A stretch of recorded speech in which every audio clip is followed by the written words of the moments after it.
திருப்பரங்குன்றம் பார்வதியும் இந்த சொல்லால் திருக்காமக்கோட்டத்து நாச்சியார் என்றுதான் சொல்லுகிறது.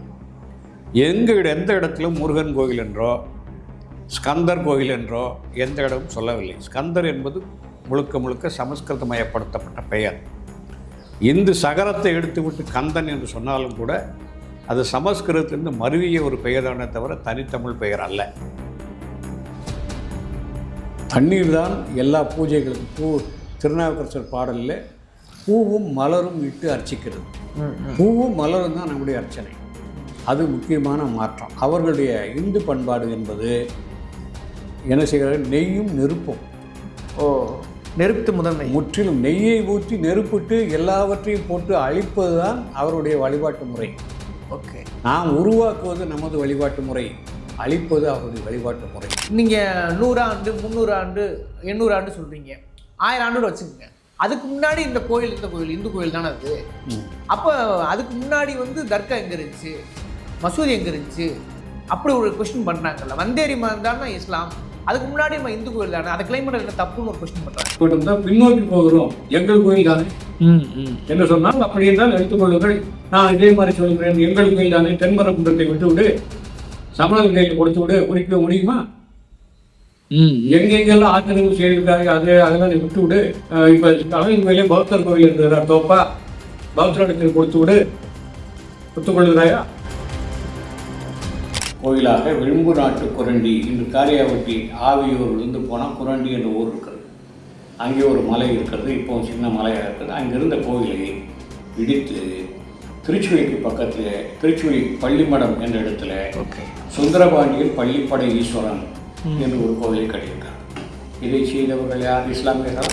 பின்னால் எல்லா சமயங்களையும், உதாரணமாக சைவமாக இருந்தாலும் சரி, வைணவமாக இருந்தாலும் சரி, இஸ்லாமாக இருந்தாலும் சரி, கிறிஸ்தவமாக இருந்தாலும் எல்லாமே இறக்குமதி சரக்குகள் தான். அப்போ சமணமும் இறக்குமதி சரக்கு தான். சமணமும் சங்ககாலத்திற்கு முன்பே இருந்தது இந்தியாவில் என்று ராதாகிருஷ்ணன் சொல்லியிருக்கிறார். நீதிபதி திரு ஆர் சுவாமிநாதன் கூட என்ன சொல்கிறாருன்னா, அகல்களுக்கு இந்த ஜீவசிந்தாமணி மணிமேகல் எல்லாம் கூட உதாரணம் கட்டுறார் இல்லையா? அப்போ அது என்ன கல் அப்படின்ற இயல்பு ஒரு கேள்வி எழுதலை. ஆமாம், அகல் விளக்கு, அதாவது விளக்கு ஏற்றுவது என்பது ஒரு சமயத்துக்கு தான் என்று சொல்ல முடியாது. சீவக சிந்தாமணி சமண காப்பியம். இது இன்னும் சொல்லப்போனால் பல இடங்களில் இப்படிப்பட்ட தூண்கள் இருக்கின்றன. காலையில் கூட ஒரு சென்னையில் ஒரு நண்பர்களிடத்தில் சொன்னார், பரங்கிமலையில் சென்ட் தாமஸ் மவுண்ட் என்ற இடத்திலே இப்போது நாம் இங்கே இப்போ சொல்லுவது போன்ற தூண்கள் இருக்கின்றன. அவையெல்லாம் எல்லை கற்கள். ஆங்கிலேயர் காலத்திலே அளவீடு செய்வதற்காக நடப்பட்ட அந்த தியோடைட் லைட் என்று சொல்லக்கூடிய அந்த கருவியை பதிப்பதற்கு.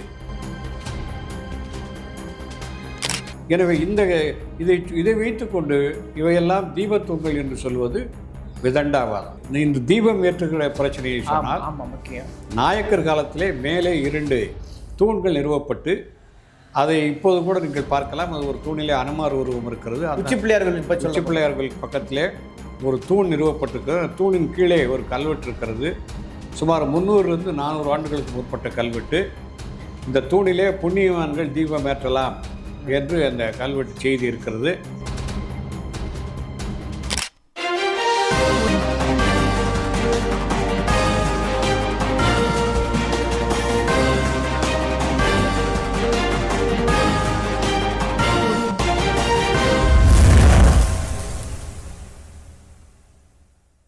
வணக்கம், இது அறத்தின் கழகம். மதுரை பற்றி சொல்ல வேண்டிய அவசியம் இல்லை. கிட்டத்தட்ட ஒரு வார காலமாகவே ஒரு பதற்றத்துக்கு பரபரப்பாக இருக்கிறது. குறிப்பாக நீதிமன்ற தீர்ப்பின் விளைவாக ஒரு இணக்கமான சூழல் இல்லாமல் ஒரு மத ரீதியான பதட்டம் மதுரையில் உருவாகிருக்கிறது. அது குறித்து உண்மையிலேயே அந்த தீபம் ஏற்று விவகாரம், திருப்பங்குன்றம் குறித்த வரலாறு குறித்து தொழிலறிஞர் ஐயா சாந்தலிங்கத்தை ஒரு சிறப்பு நேர்காணலுக்கு அணியிருக்கிறோம். வாங்க பார்ப்போம். சார் வணக்கம். வணக்கம். திருப்பங்குன்றத்தில் என்ன நடக்கிறது? ஏன்னா காலத்தை பின்னோக்கி சென்று சான்றினை சொல்லக்கூடியவர் நீங்கள் தான். என்ன நடக்கிறது? வரலாற்றில் திருப்பங்குன்றத்தை பங்கு என்ன? திருப்பரங்குன்றத்திற்கு என்று 2000 ஆண்டுகளுக்கு மேற்பட்ட வரலாறு இருக்கிறது. சங்க இலக்கியங்களில் திருப்பரங்குன்றம் அகநானூறு என்ற இலக்கியத்திலே திருப்பரங்குன்றம் முருகன் குன்றம் என்று நல்லந்துவனார் என்ற புலவரால் பாடப்பட்டிருக்கிறது. அதனுடைய காலத்தை சுமார் 300 ஆண்டு கிமு 300 என்று நாம் எடுத்துக்கொள்ளலாம். அதே சமகாலத்தில் மலையினுடைய மேற்கு பகுதியில் சமணர்கள் வாழ்ந்திருக்கிறார்கள் என்பதற்கான கற்படுக்கைகளும் தமிழி கல்வெட்டுகளும் இருக்கின்றன. அந்த கல்வெட்டில் ஒன்றில் அந்துவன் கொடுவிதவன் என்ற தொடரே வருகிறது. எனவே நல்லந்துவனார் பாடிய அந்துவன் பாடிய சந்துகள் நெடுவரை என்று சொல்லக்கூடிய அந்த சங்க இலக்கிய குறிப்புக்கு இணையாக அந்துவன் என்ற பெயர் பொறித்த ஒரு கல்வெட்டும் அங்கே இருக்கிறது. இருவரும் ஒருவரா என்றால் கொள்ளலாம், அல்லது அந்துவன் என்ற பெயரிலே அந்த காலத்திலே பல்வேறு நபர்கள் இருந்திருக்கிறார்கள் என்றும் சொல்லலாம். எப்படி இருந்தாலும் அதே சங்க இலக்கிய சமகாலத்திலே மலையினுடைய ஒரு பகுதி சமண மலையாக இருந்திருக்கிறது என்பது உறுதி. அதற்கு அடுத்து 10ஆம் நூற்றாண்டிலே இன்றைய இப்போது இருக்கக்கூடிய அந்த பழனியாண்டவர் கோயில் 16ஆம் நூற்றாண்டில் எடுக்கப்பட்ட, நாயக்கர் காலத்தில் எடுக்கப்பட்ட புதிய கோயில். அந்த கோயிலுக்கு பின்னால் ஒரு மலை சுனை இருக்கிறது. அந்த சுனையின் மலைப்பகுதியில் 10ஆம் நூற்றாண்டைச் சேர்ந்த 2 வட்டெழுத்து கல்வெட்டுகளோடு சமண திருவுருவங்கள் வெட்டப்பட்டிருக்கின்றன. பார்சோநாதர் சிற்பங்கள் இருக்கின்றன. எனவே அதுவும் 10ஆம் நூற்றாண்டு அளவில் சமணர்கள் வாழ்ந்தமைக்கான ஒரு சான்று. மலையின் உச்சியில் இருக்கக்கூடிய இன்றைய காசி விஸ்வநாதர் கோயில் ஒரு 300-400 ஆண்டுகளுக்கு முன்னால் கட்டப்பட்டது. அந்த கோவிலுக்கு எதிர்க்கக்கூடிய ஒரு இயற்கையான சுனை, அந்த சுனையின் மேலே இருக்கக்கூடிய ஒரு பாறையிலே அதே 9-10ஆம் நூற்றாண்டைச் சேர்ந்த சமண சிற்பங்கள் வெட்டப்பட்டிருக்கின்றன. எனவே 2000 ஆண்டுகளில் இருந்து அண்மையில் ஒரு 1000 ஆண்டுகள் வரையாக சமணர்கள் அங்கே வாழ்ந்தார்கள் என்பதற்கு முக்கியமான செய்தி. கடந்த 2 ஆண்டுகளுக்கு முன்பாக எங்களுடைய பாண்டிய நாட்டு வரலாற்று ஆய்வு மன்றத்தினுடைய ஆய்வாளர் உதயகுமார் அவர்கள் அந்த மலையை மீண்டும் ஆய்வு செய்து அங்கே அரிட்டநேமி படாரர் என்று சொல்லக்கூடிய ஒரு சமண துறவி 20-30 நாட்கள் உண்ணாவிரதமிருந்து உயிர் நீத்தார். சல்லேகனை என்று சொல்லக்கூடிய அந்த சல்லேகனை செய்து நோற்று உயிரிட்ட நிசீதிகை இது என்று அந்த கல்வெட்டில் வருகிறது. இதுவும் கூட இந்த தமிழும் கிரந்தமும் கலந்த கல்வெட்டாக சுமார் 1000 ஆண்டுகளுக்கு முந்தைய கல்வெட்டாக பார்க்கிறோம். எனவே ஒருபுறம் சமணர்கள் மிக முக்கியமான இடமாக அதை கருதியிருக்கிறார்கள். எண்பெரும் குன்றம் என்று சொல்லக்கூடிய ஒரு சமண பாடல், 8 குன்றங்களை சொல்லக்கூடிய ஒரு பாடல் இருக்கிறது. அதில் எண்பெரும் குன்றங்களிலே முதல் குன்றமாக திருப்பரங்குன்றம் பேசப்படுகிறது. பரங்குன்றம், உருவாகம், பப்பாரம், பள்ளி, இருங்குன்றம், பேராந்த, யானை என்ற அருங்குன்றம் என்று 8 வெற்பும் சென்றேற்ற வல்லோர்க்கு சென்று 8மோ பிறவித்தீங்கு. இந்த 8 சமண மலைகளையும் சென்று வழிபடுவர்களுக்கு மறுபிறவி இல்லை என்பது இந்த பாடல். எனவே இந்த பாடலிலும் முதல் குன்றாக, சமண குன்றாக சொல்லுவது திருப்பரங்குன்றம். இது ஒரு புறம் இருக்க, நமது சைவம் தொடர்பாக இருக்கக்கூடிய குறிப்புகளை பார்த்தால் 6ஆம் நூற்றாண்டு வாக்கில் எழுதப்பட்ட திருமுருகாற்றுப்படையிலே முதல் ஆற்றுப்படை, 6 அறுபடை வீடுகளிலே முதல் வீடாக திருப்பரங்குன்றம் பேசப்படுகிறது நக்கீரர் அவர்களால். பல நக்கீரர்கள் உண்டு. இந்த பாடல் பாடிய நக்கீரர் 6ஆம் நூற்றாண்டை சேர்ந்தவராக இருக்கலாம். இது ஒரு புறம்.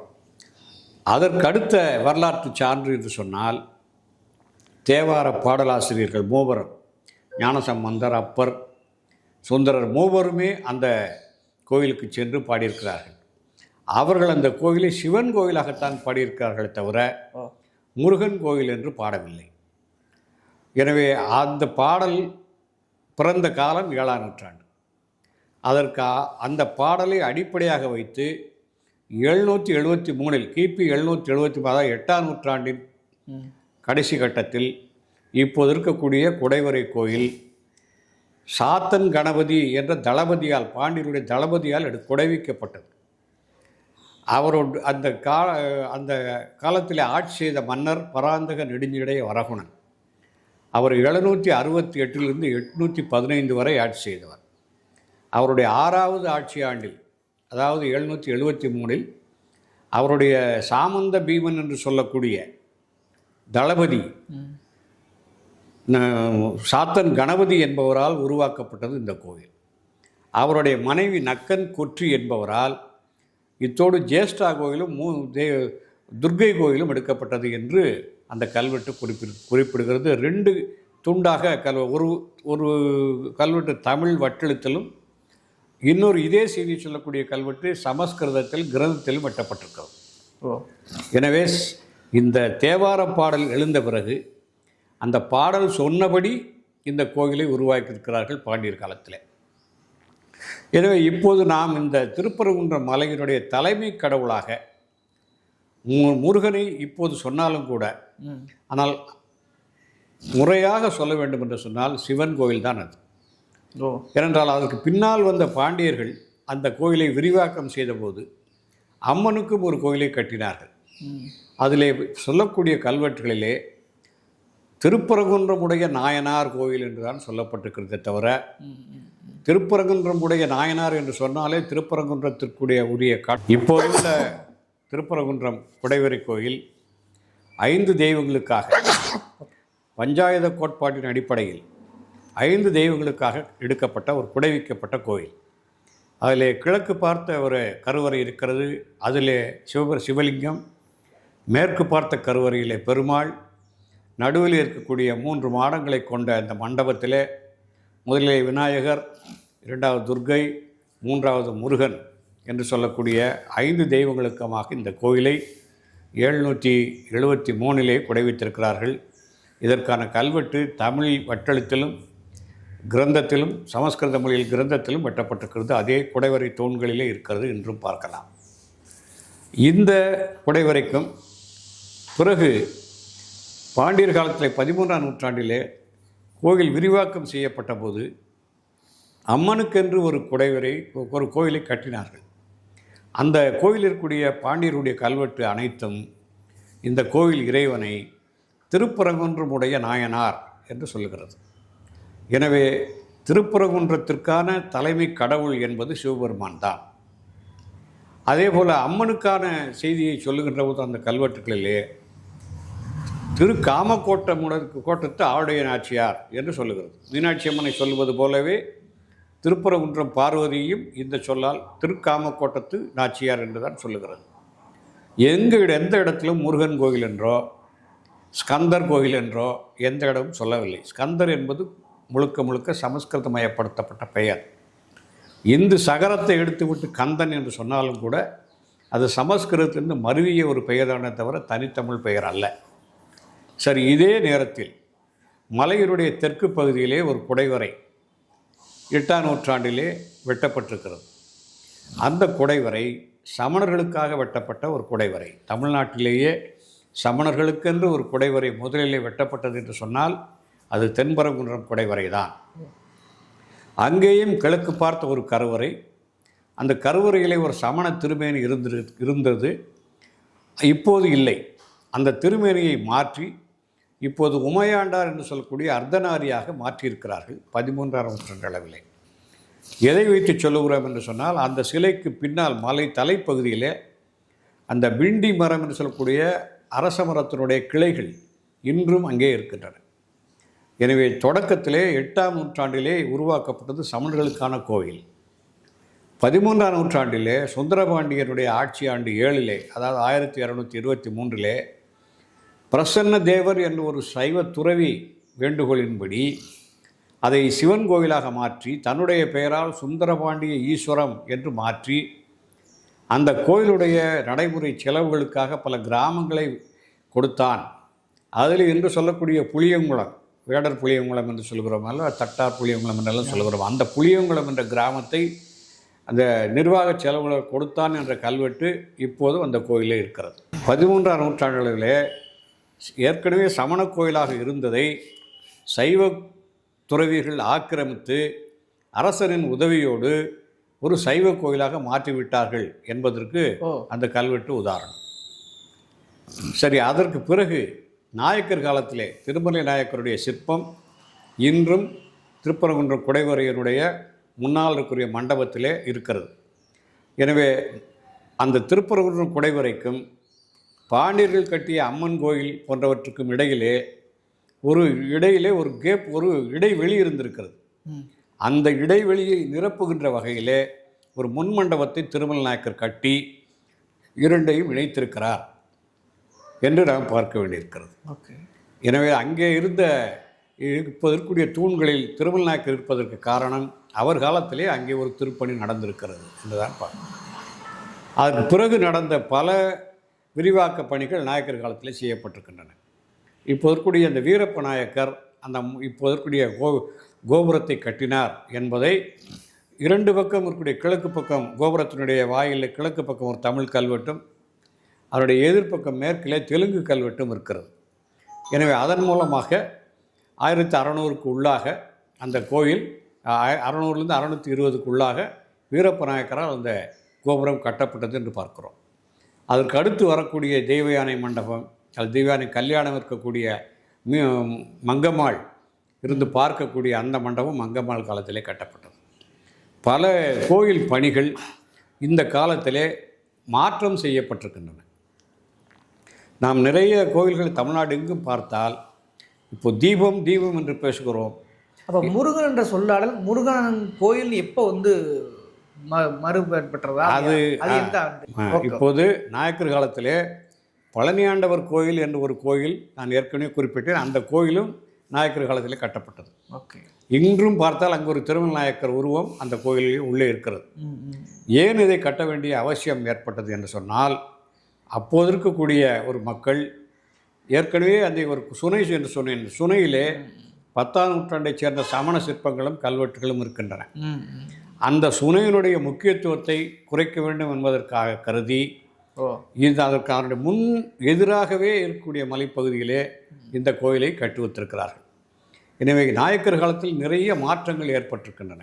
ஓகே. அவர் காலத்திலே தான் பல இங்கே மதுரையிலே பல திருவிழாக்களை இப்போ உதாரணமாக சொல்லக்கூடிய திருமணம் மீனாட்சி அம்மனுக்கு தை மாதத்திலே நடந்த திருமணம், தை மாதத்தில் நடந்த தேரோட்டம் இவற்றையெல்லாம் சித்திரை திருவிழாக மாற்றியது அவர் காலத்திலே. தேனூருக்கு கொண்டு போன அழகரை மதுரைக்கு கொண்டு வந்தது அவர்தான். அதுபோல் இங்கே திருமணம் என்ற முருகனுக்கு நடந்த திருமணத்தையும் பங்குனி மாதத்திலே உத்தரத்தோடு சேர்த்து திருமணத்தை நடத்த வேண்டும் என்று ஏற்பாடு செய்யப்பட்டதும் நாயக்கர் காலத்தில்தான். முருகன் என்ற பெயர் அல்லது முருகன் குன்றம் என்பதற்கான குறிப்புகள் இந்த ஒரு ஆர்வம் இது முருகனுடைய கோயில்தான் என்று சொல்வதற்கான ஒரு காரணம் அந்த அருணகிரிநாதருக்கு பின்னால் ஏற்பட்ட ஒரு மாற்றம். அருணகிரி எந்த 16ஆம் நூற்றாண்டிலே அவர் திருப்புகளை பாடுகிறார். அதனுடைய அந்த காலத்தில் ஏற்பட்ட ஒரு எழுச்சியின் காரணமாக குன்றுதோறும் குமரன் என்ற பெயரிலே இந்த குன்று இங்கும் ஒரு முருகன் இருக்கிறார். எனவே இவரையும் கூட இந்த கோயில் முருகன் கோயில் என்று அப்போதுதான் இது முருகன் கோயிலாக புகழ் பெறுகிறது. எனவே கல்வெட்டு அடிப்படையில் வரலாற்று ரீதியாக எந்த விதமான செய்திகளும் முருகனை பற்றிய செய்திகள் இல்லை. அதேபோல் பிறகு இந்த தீபம் ஏற்றுகிற பிரச்சனையை சொன்னால் நாயக்கர் காலத்திலே மேலே 2 தூண்கள் நிறுவப்பட்டு அதை இப்போது கூட நீங்கள் பார்க்கலாம். அது ஒரு தூணிலே அனுமார் உருவம் இருக்கிறது. உச்சி பிள்ளையார்கள் பக்கத்திலே ஒரு தூண் நிறுவப்பட்டிருக்கிறது. தூணின் கீழே ஒரு கல்வெட்டு இருக்கிறது. சுமார் 300லிருந்து 400 ஆண்டுகளுக்கு முற்பட்ட கல்வெட்டு. இந்த தூணிலே புண்ணியவான்கள் தீபம் ஏற்றலாம் என்று அந்த கல்வெட்டு செய்தி இருக்கிறது. அந்த செய்தியை உள்ளடக்கிய நூல் திருப்பரங்குன்றம் என்ற நூல் தமிழ்நாடு அரசு தொல்லியல் துறையால் 1981 வெளியிடப்பட்டது. அந்த நூலை 1975 கல்வெட்டு ஆய்வாளர் சே போஸ் என்பவர் மதுரைக்காரர் என்னோடு பயணித்தவர், என்னோடு பணி செய்தவர். அவர் எழுதினார். 75 வெளியினார். 81 அதற்கு ஒரு முன்னுரை எழுதி வெளியிட்டவர் எங்களுடைய துறையின் முன்னாள் இயக்குனர் நாகசாமி என்ற RSS அனுதாபி. இப்போது அவரும் உயிரோடு இல்லை. புத்தகம் எழுதி வெளியிட்ட போஸ் அவர்களும் உயிரோடு இல்லை. ஆனால் அந்த புத்தகம் நிற்கிறது. அதில் கல்வெட்டு அவர் சொன்ன கல்வெட்டு இன்றும் இருக்கிறது. யாரும் போய் பார்க்கலாம். அதுதான் நாயக்கர் காலத்திலிருந்து சுமார் 300-400 ஆண்டுகளாக தொடர்ந்து தீபம் ஏற்றப்பட்ட தூண். இப்போ அந்த தூணிலே சுற்றி நிற்பதற்கு வசதி இல்லை என்பது, ஆட்கள் நிற்பதற்கு வசதி இல்லை என்பதனாலே பிற்காலத்தில் இந்த தூணை உள்ளடக்கி ஒரு சிறு கட்டுமானத்தை கட்டி அதிலே 4-5 பேர் நிற்பதற்காக வசதி செய்யப்பட்டிருக்கிறதே தவிர இதுதான் ஆதி காலத்திலிருந்து தீபம் ஏற்றப்பட்ட தூண். கல்வெட்டு ஆதாரத்தின்படி நான் இதை சொல்கிறேன். இப்போ தூணுங்கிறது மேலே உச்சி மலை எதற்கான வரலாற்று ரீதியாக கல்வெட்டு ரீதியாக எந்த ஆதாரமும் இல்லையா? அப்போ அந்த தீபக்கல் என்பது என்ன? தீபம் என்பது எல்லா கோயிலிலும் நந்தா விளக்கு எரிப்பது என்பது தான் பல நூறு கல்வெட்டுகளுக்கான சான்றுகள் இருக்கின்றன. கார்த்திகை தீபத்திற்கு நாங்கள் ஏதோ கொடுத்தோம் என்று எந்த குறிப்பும் இல்லை.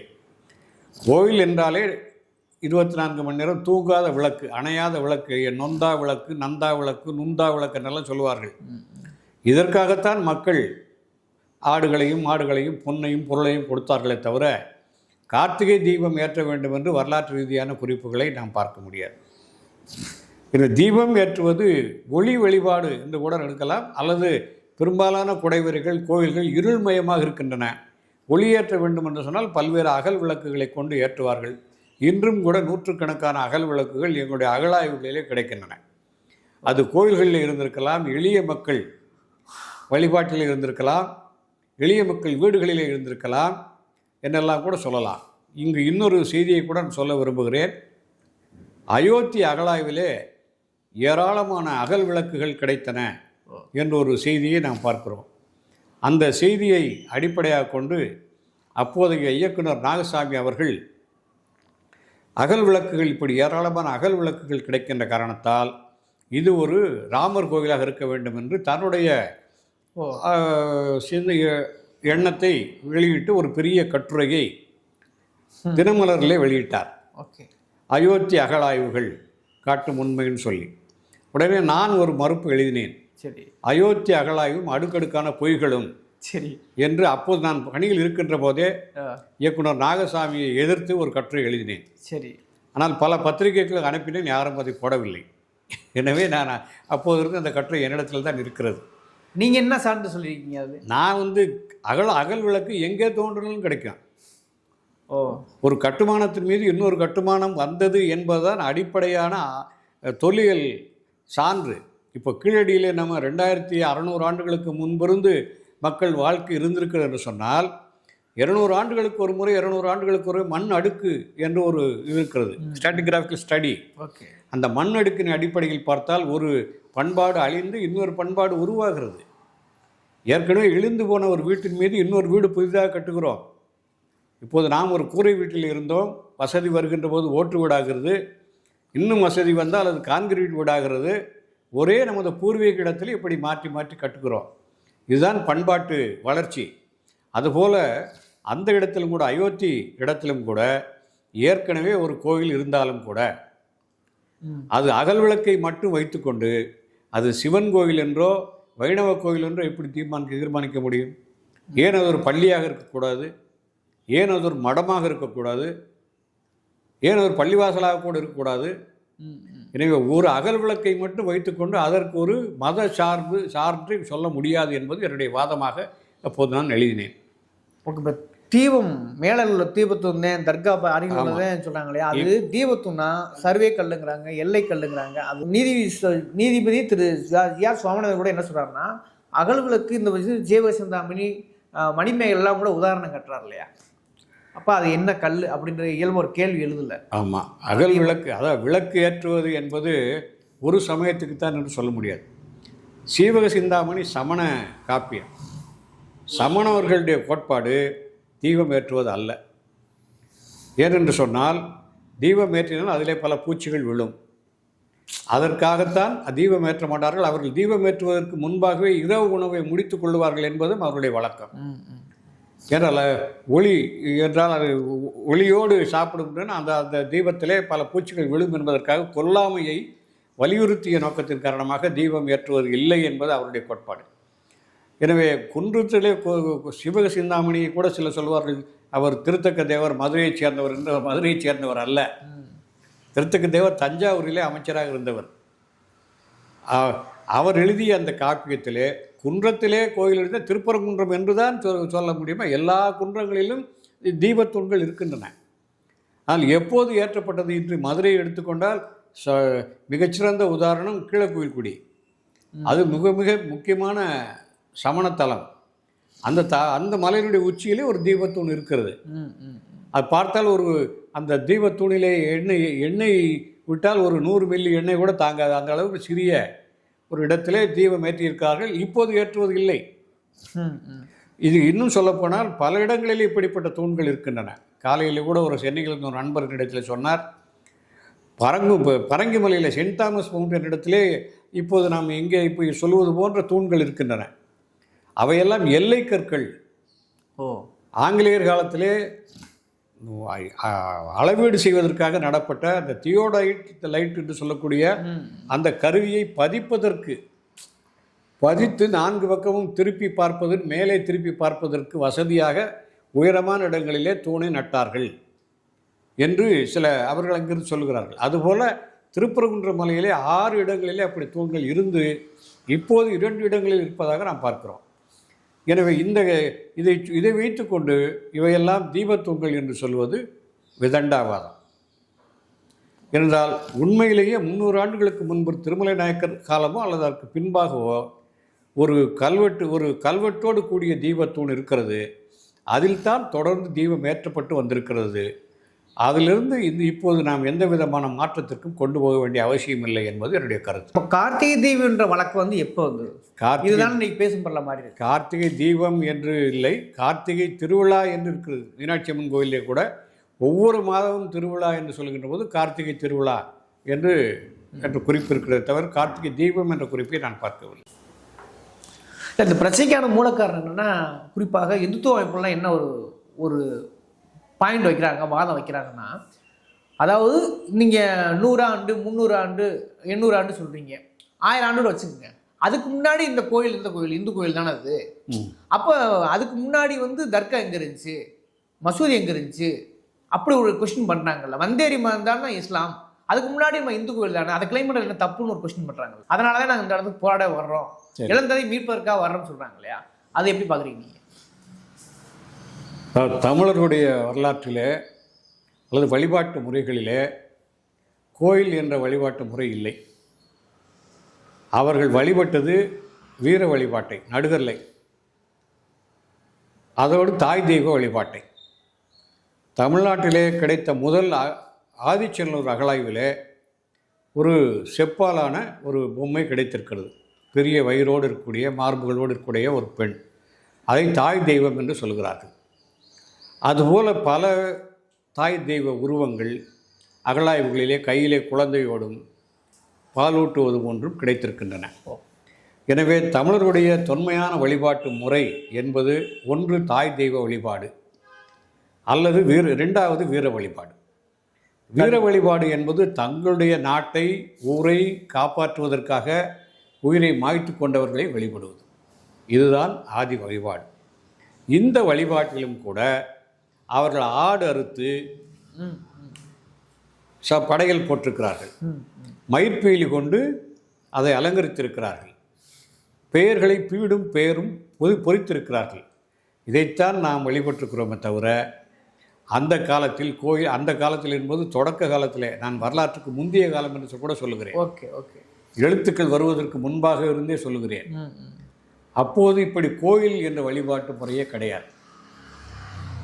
அதே போல் சைவம் வைணவம் என்ற சொல்லாடலும் கூட 5-6ஆம் நூற்றாண்டு வரை இல்லை, நமக்கு தெரியாது. சரி, இந்து என்ற சொல்லே கிடையாது. இந்து என்ற சொல் பின்னால் நமது அரசியல் சட்டம் எழுதுகின்ற போது புகுத்தப்பட்ட ஒரு சொல் தானே தவிர இந்து மதம் என்ற ஒரு மதம் நமக்கு ஆதியிலே தெரியாது. கோயில்கள் எப்படி உருவான என்பது 5ஆம் நூற்றாண்டுக்கு பிறகுதான் கோயில்கள் வருகின்றன. உதாரணமாக நாம் மதுரையை எடுத்துக்கொள்ளலாம், பூம்புகாரை எடுத்துக்கொள்ளலாம். பூம்புகாரிலே பிறவாயாக்கை பெரியோன் கோயிலும், அருமுகச்செவ்வேள் அநீதிகள் கோயிலும், வால்வளை மேனி வாலியோன் கோயிலும், நீலமேனி நெடியோன் கோயிலும் என்று சிவனுக்கும் முருகனுக்கும் பெருமாளுக்கும் பலராமனுக்கும் கோயில் கட்டியதாக நம்ம சிலப்பதிகாரத்திலே 4-5ஆம் நூற்றாண்டில் எழுந்த காப்பியத்திலே இருக்கிறது. அதேபோல் மதுரையிலே சிலப்பதிகாரத்தில் சொல்கின்றோம், மதுரையில் இருக்கக்கூடிய கோயில்கள் எல்லாம் சொல்லப்படுகின்றன.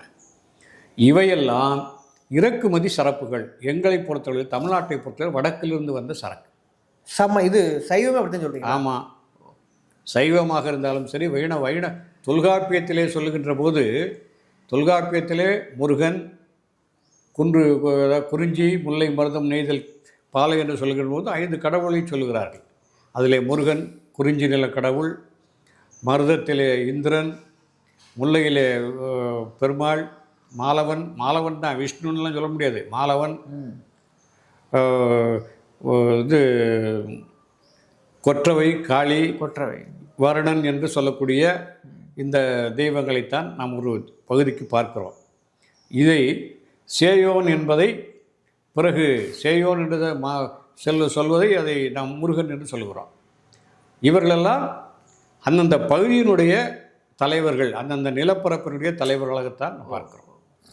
சங்க இலக்கியங்களிலே பல செய்திகள் சிவனை பற்றியும் வைணவத்தை பற்றியும் குறிப்புகள் இருக்கின்றன. ஆனால் சங்க இலக்கியங்கள் ஒரு காலத்தில் பாடப்பட்டவை அல்ல, ஒரு காலத்தில் தொகுக்கப்பட்டவை.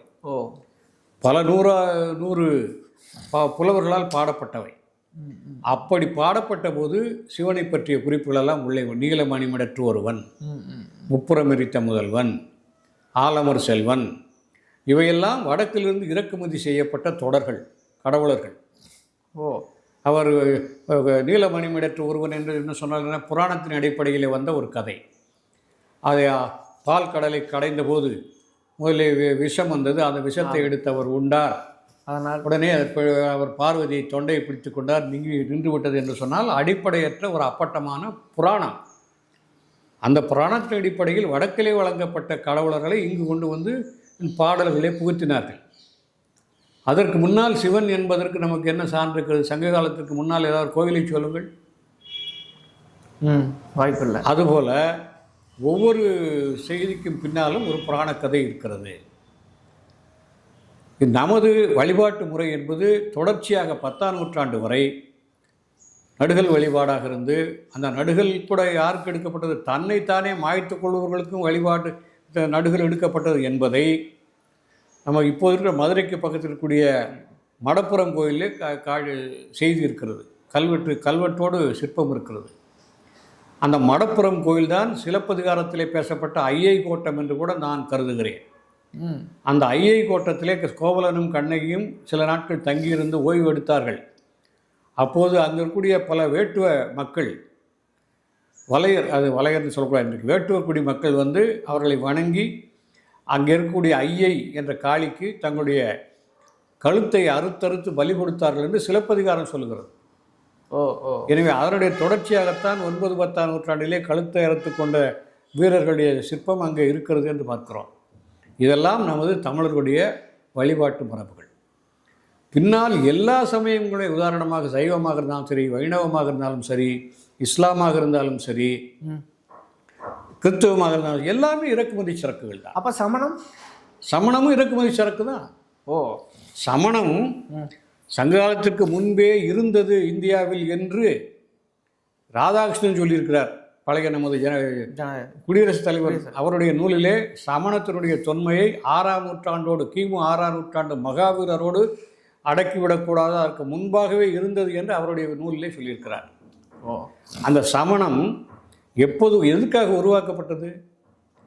ஆரியருடைய வைதீக சமயத்தில் பல்லாயிரக்கணக்கான ஆடு மாடுகளை பலியிடுகிறார்களே என்பதற்காகவும், அந்த பலியிடுகின்ற காரணத்தாக அந்த ஆடு மாடுகள் எல்லாம் வேளாண்மைக்கு பயன்படாமல் போகிறது, வேளாண்மை வீழ்ச்சி அடைகிறது என்பதை எதிர்த்து உருவாக்கப்பட்ட சமயம்தான் சைவமும் பௌத்தமும், சமணமும் பௌத்தமும்.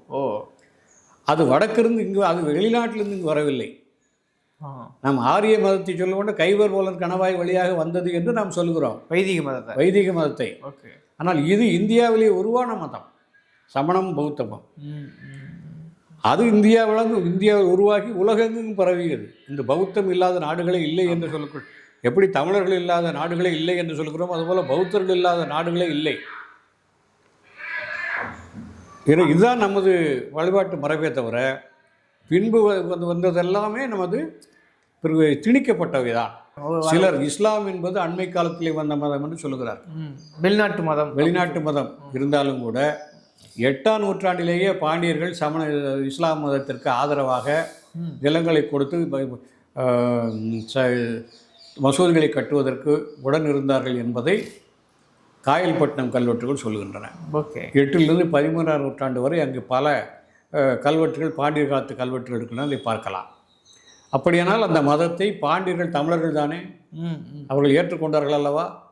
ஏன் ஏற்றுக்கொண்டார்கள்? அவர்கள் மூலமாக இவர்களுக்கு குதிரைகள் கிடைத்தன. ஒரு வணிக தொடர்புக்காக சமரசம் செய்து கொண்டார்கள் என்று சொல்லலாம். இன்று இருக்கக்கூடிய இஸ்லாமியர் இயல்பாகவோ அல்லது வன்முறையின் காரணமாக இஸ்லாத்தை ஏற்றுக்கொண்டு தான் இருக்கிறார்கள். அவர்கள் அனைவரும் தமிழர்கள் தான்.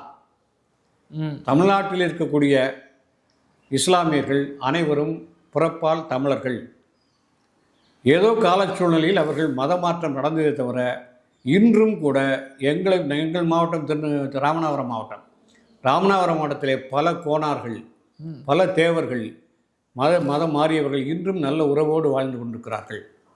எனவே இஸ்லாம் அயல்நாட்டிலிருந்து இறக்குமதி செய்யப்பட்ட மரபு என்று சொன்னால் சைவம் இல்லை, இந்து மதமும் இறக்குமதி செய்யப்பட்ட மரம்தான்.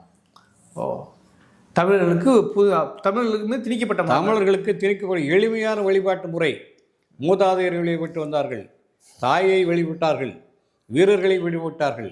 இந்த எளிமையான வழிபாட்டு முறையை எங்கிருந்தோ வந்த புராண கதைகளின் அடிப்படையில் பல நூறு கடவுளர்களை உருவாக்கி இதை மிகவும் குழப்பத்திற்கு உருவாக்கியவர்கள் அங்கிருந்து வந்தவர்கள் தான். இப்போ பண்பாட்டு ரீதியாக பார்த்தீங்கன்னா அவங்க நமக்கு என்ன பண்பாட்டு இருக்கின்ற ஒரு கேள்வியில் வருதில்லை. அதான் பண்பாடு என்பது நம்மை பொறுத்தளவில் வழிபாட்டு முறைகளிலே நீரைத்தான் நாம் முக்கியமாக பயன்படுத்துகிறோம். தண்ணீர் தான் எல்லா பூஜைகளுக்கும். திருநாவுக்கரசர் பாடலில் பூவும் மலரும் இட்டு அர்ச்சிக்கிறது. பூவும் மலரும் தான் நம்முடைய அர்ச்சனை. அது முக்கியமான மாற்றம். அவர்களுடைய இந்து பண்பாடு என்பது என்ன செய்கிறார்கள்? நெய்யும் நெருப்பும். நெருப்பு முதன்மை. முற்றிலும் நெய்யை ஊற்றி நெருப்பிட்டு எல்லாவற்றையும் போட்டு அழிப்பது தான் அவருடைய வழிபாட்டு முறை. ஓகே, நாம் உருவாக்குவது நமது வழிபாட்டு முறை, அழிப்பது அவருடைய வழிபாட்டு முறை. எனவே அடிப்படையிலேயே ரெண்டு வேறுபட்ட வழிபாட்டு முறைகளை இந்தியா பார்த்து கொண்டிருக்கிறது. எனவே முதலே ஆடு மாடுகளை பலியிட்டார்கள். இப்போது நீங்கள் சொல்லக்கூடிய சில கிரக பிரவேசத்துக்கோ மற்ற இதுகளுக்கெல்லாம் என்ன செய்கிறார்கள்? ஆடு மாடுகளை கொடுவதற்கு பதிலாக பட்டுச்சேலையே போடுறாங்க. 20,000 30,000க்கு பட்டுச்சேலைகளை வாங்கி கொண்டு வந்து பட்டு துணிகளை வாங்கி அதை நெருப்பிலும் போட்டு எரிக்கிறார்கள். அது தமிழர் பண்பாடு அல்ல. அதுபோல் சைவ உணவு மட்டும்தான் இந்து பண்பாடு என்பது தமிழர் பண்பாடு அல்ல. உணவிலும் நமது பண்பாடு தனி. இறைச்சி என்பது நமது ஆதி காலத்திலிருந்து தொடர்ச்சியாக நாம் உண்டு வந்த பழக்கம். மனித வர்க்கம், மனித குலம் முதலிலே வேட்டையாடிய சமுதாயம். இறைச்சி இல்லாமல் எந்த சமூகமும் உலகம் பூரா எந்த சமூகமும் இருக்க முடியாது. இந்த நாகரிக வளர்ச்சியின் காரணமாக அல்லது ஏதோ சில ஆரோக்கிய குறிப்புகளுக்காக நீங்கள் அதை சாப்பிடார்கள் இதை சாப்பிடாதீர்கள் என்று ஒதுக்கலாமே தவிர இதை கட்டாயமாக இது இறைச்சி பண்பாடு என்பது ஒரு குறிப்பிட்ட பண்பாடு என்று எடுத்துக்கொண்டால் தமிழர்கள் இறைச்சியை தான் முதலே உண்டார். திருமணம் என்றாலும் சரி அல்லது சாவு போன்ற நிகழ்ச்சிகளாக இருந்தாலும் சரி, இறைச்சி உணவு, படையல், கோயிலுக்கு படையல் என்று சொன்னாலும் சரி, இன்று நாம் சொல்லக்கூடிய பாண்டிமுனி கிடாவெட்டு இல்லாமல் ஒரு நமக்கு சிறப்பு நிகழ்ச்சியே கிடையாது. இன்றும் கூட நீங்கள் சில ஊர்கள், இந்த வடக்கம்பட்டி போன்ற ஊர்களிலே முனியாண்டி விலாஸ் நடத்தக்கூடியவர்கள் அனைவரும் ஒன்று சேர்ந்து ஒரே நாளில் 200-300 கிடாக்களை வெட்டி உணவு கொடுப்பதை நாம் தமிழ்நாட்டில் பார்க்குறோம்.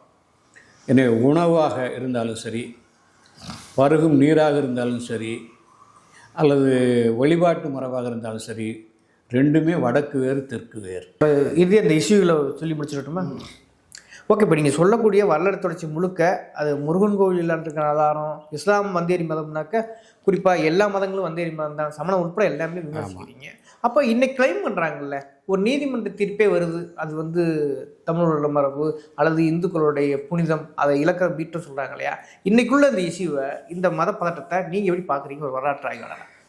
நமது வரலாற்றை பின்னோக்கி பார்த்து அதையெல்லாம் நாம் பெற வேண்டும் என்று சொல்லி நினைத்தோம் என்றால் இந்த போராட்டத்திற்கு எல்லையே இல்லை. இந்த போராட்டத்திற்கு, இந்த பிரச்சனைகளுக்கு எல்லையே இல்லை.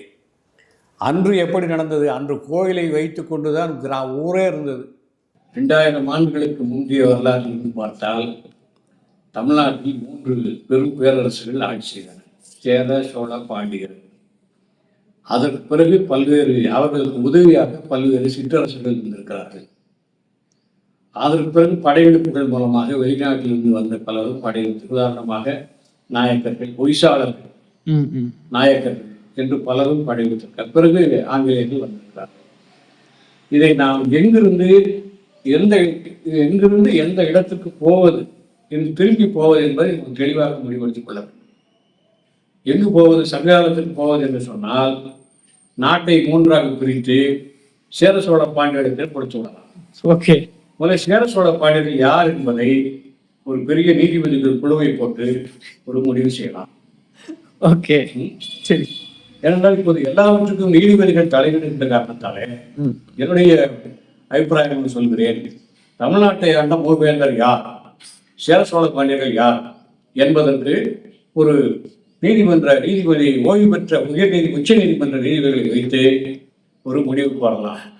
ஏனென்றால் இன்று பாண்டியர்கள் என்று ஒரு 3 ஜாதிகளை கேட்டுக்கொள்கிறார்.